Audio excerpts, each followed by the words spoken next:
حضور علیہ الصلوۃ والسلام نے فرمایا روزے کی پہلی خاصیت،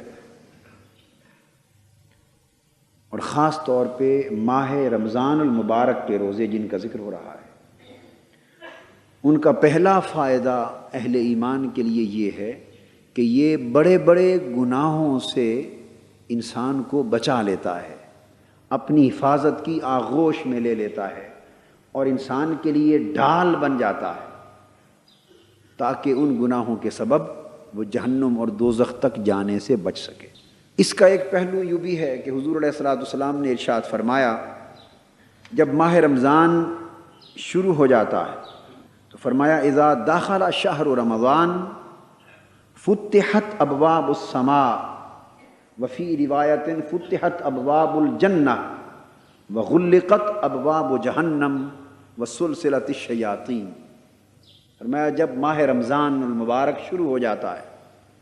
تو اللہ تبارک و تعالی تین فیصلے صادر فرماتے ہیں۔ ایک یہ کہ آسمانوں کے اور جنت کے دروازے کھول دیے جاتے ہیں،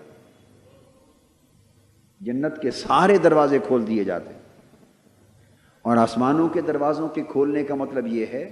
کہ اشارہ ہے اللہ پاک کی رحمتوں، نعمتوں اور برکتوں کے دروازوں کی طرف۔ کوئی دروازہ اللہ کی رحمت کا دروازہ ہے، کوئی اللہ کی بارگاہ سے مغفرت کا دروازہ ہے، کوئی اس کے فضل و کرم کا دروازہ ہے، کوئی اس کی رحمت اور اس کی قربت کا دروازہ ہے۔ الغرض اللہ پاک اپنی رحمتوں اور برکتوں اور اخروی نعمتوں کے سارے دروازے ماہ رمضان المبارک کے لیے کھول دیتے ہیں، اور جنت کے سارے دروازے بھی کھول دیے جاتے ہیں۔ اور صرف اتنا کرم نہیں ہوتا کہ جنت کے سارے دروازے کھول دیے جاتے ہیں، مطلب اس کا کیا ہے؟ مطلب یہ ہے کہ اس مہینے میں جنتی بننا لوگوں کے لیے آسان کر دیا جاتا ہے۔ سارے دروازے کھول دینے کا مطلب یہ ہے کہ جنتی بن جانا، اللہ کی بارگاہ قرب تک پہنچ جانا، اس کے فضل و کرم اور اس کی نعمتوں کا مستحق بن جانا، اور اس کی رحمتوں اور بخششوں سے نوازا جانا سال کے بقیہ 11 مہینوں کے مقابلے میں اس مہینے میں بڑا آسان کر دیا جاتا ہے۔ وغلقت ابواب جہنم، اور دوسرا فیصلہ یہ ہوتا ہے کہ دوزخ کے سب دروازے بند کر دیے جاتے ہیں، دوزخ کے دروازے بند کر دیے جاتے ہیں۔ مطلب یہ ہوا کہ وہ عوامل جو انسان کو جہنمی بناتے ہیں، وہ بڑے گناہ جن کا ذکر ابھی ہو رہا تھا، وہ محرکات، وہ عوامل، وہ اسباب جو انسان کو کھینچ کر جہنم کی طرف لے جاتے ہیں، ان میں اتنی بڑی کمی کر دی جاتی ہے کہ جس کمی کی طرف اشارہ کیا جا رہا ہے کہ لوگوں ہم نے تو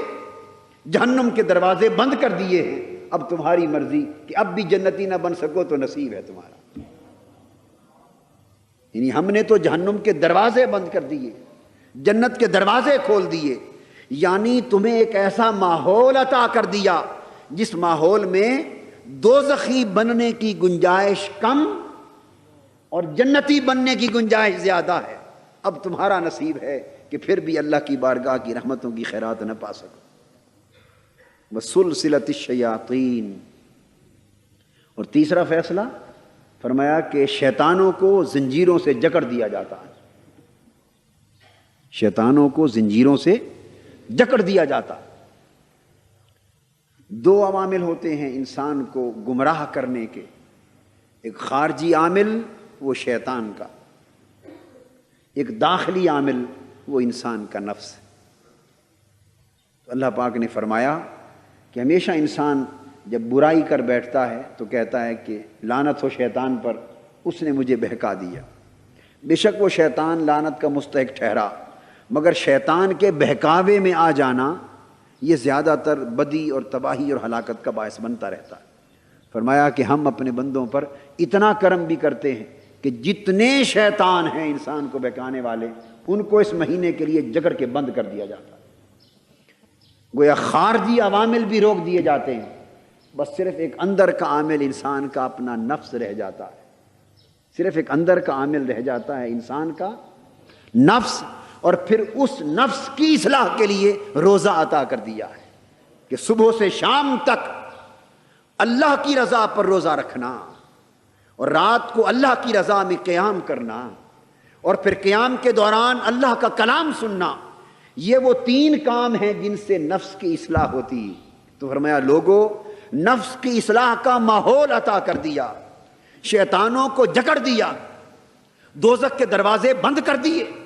جنت کے دروازے کھول دیے، اور سراسر رحمتوں اور برکتوں کا ایک ماحول عطا کر دیا۔ کیا اب بھی کمی ہے اس بات میں رہ گئی کہ تم مولا کے شکر گزار بندے بن جاؤ، تم متقی بن جاؤ، اللہ کی رحمتوں، نعمتوں اور جنتوں کے حقدار بن جاؤ؟